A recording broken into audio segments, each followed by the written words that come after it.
Dear JFK Hospital, since your opening in 1971, you've managed to erase a history of medical prestige, transforming from a place of healing into a factory of suffering. What was once one of Africa's proudest teaching hospitals has become a hallway of struggle and neglect. Your shortage of beds have left patients paying medical bills that include charges for sitting on plastic picnic chairs.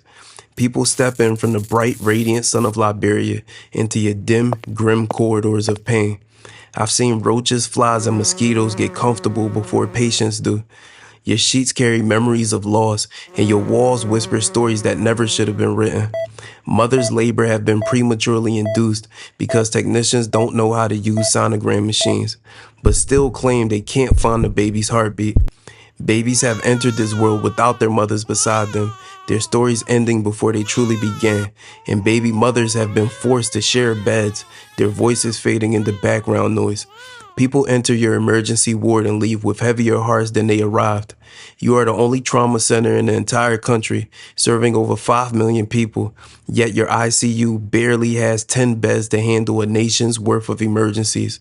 Lives hang in the balance, not because they can't be saved, but because there's literally nowhere to place them. Simple infections are misdiagnosed as malaria, typhoid, or diabetes, as if those are the only 3 words in your medical dictionary.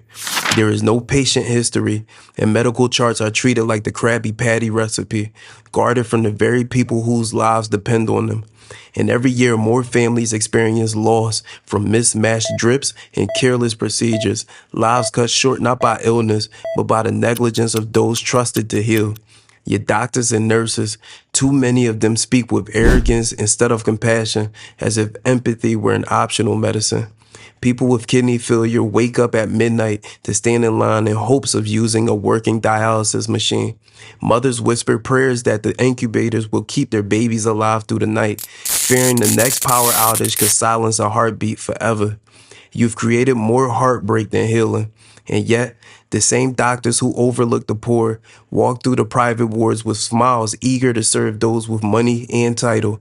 Regardless of how underfunded or strained the system may be, it is not an excuse to treat patients like second-class citizens. People already enter your gates filled with fear from stories of neglect and unfair treatment, only to have those fears confirmed by doctors who couldn't practice medicine outside of Liberia. How did we get here? How did a symbol of national pride become a place people fear more than their sickness? To the small percentage of doctors and nurses who still fight for patients, who go above and beyond despite the chaos, thank you. You are the light in a building covered in shadows.